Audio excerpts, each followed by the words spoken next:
Bismillahirrahmanirrahim. iSafar, Islamic Smart Application for Fiqh and Rukhsah. Wajah di sebalik iSafar diketuai oleh Encik Muhammad Roshidi, Puan Nurliza, Puan Roslina, Puan Siti Nazhah dan Puan Fatimah. Kumpulan inovasi ini memperkenalkan iSafar sebagai satu solusi digital yang membantu pengguna membuat keputusan hukum secara cepat, tepat dan mesra pengguna. Mengapa iSafar diperlukan?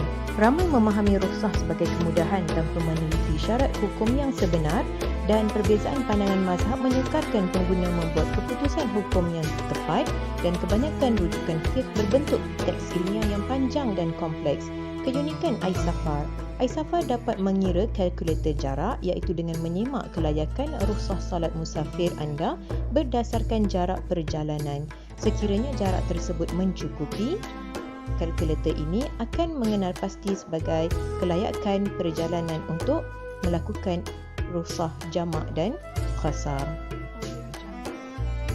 iSafar juga dilengkapi dengan permainan games. Games ini dapat dimainkan di mana-mana sahaja, sama ada di dalam kelas ataupun semasa sebelum perjalanan berlaku. Games ini sangat interaktif. Ia berfungsi sebagai dui bahasa di dalam bahasa Melayu dan juga bahasa Inggeris, dan juga ia disediakan dengan dua paparan iaitu paparan terang dan juga paparan gelap.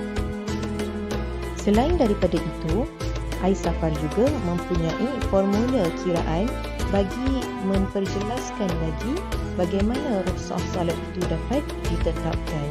Formula-formula ini sangat menarik, sangat mudah digunakan dan dapat menjadi panduan kepada pengguna. iSafar juga dilengkapi dengan video AR, video yang memaparkan penggunaan rukhsah salat, dan iSafar juga mempunyai himpunan FAQ iaitu himpunan soalan dan jawapan dalam dua bahasa, bahasa Melayu dan juga bahasa Inggeris untuk membantu pengguna. Dengan keunikan iSafar dengan ciri-ciri yang dinyatakan tersebut, maklum balas pengguna mendapati bahawa impak inovasi ini sangat bagus dan diterima pakai oleh pengguna. iSafar, Islamic Smart Application for Fiqh and Rukhsah. Berdasarkan kepada firman Allah Ta'ala, وَمَا جَعَلَ عَلَيْكُمْ فِي الدِّينِ مِنْ حَرَاجٍ.